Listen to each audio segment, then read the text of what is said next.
बबी एक थोडा घोळ झालाय ग. घोळ झालं? हो, मी काय म्हणते, तुम्हाला इतक्यात खूप भूक लागलेली नाहीये ना? नाही नाही नाही.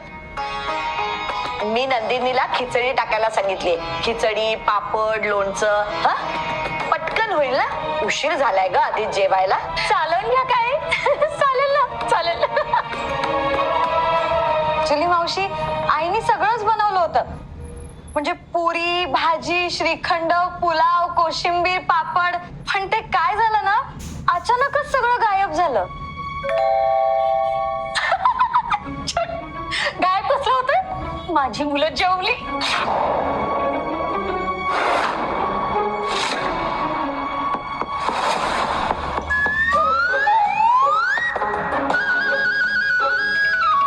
मुलं जेवली?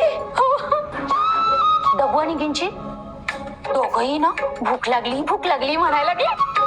मग आम्ही किचन मध्ये आलो. जेवण बघून तोंडाला पाणी सुटलं बाई. मग मारली ते निघताव. अगं पण मग बाकीचं जेवण कुठे आहे? बाकीच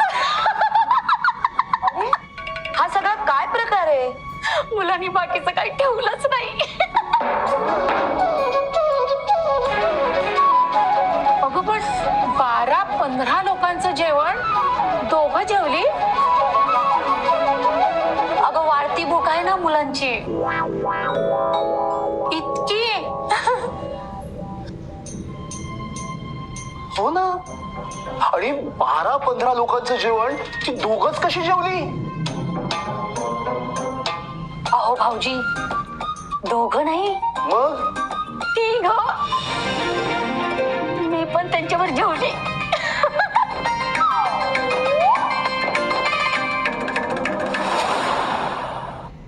ते काय ना भाऊजी, माझी मुलं ना माझ्याशिवाय जेवतच नाहीत.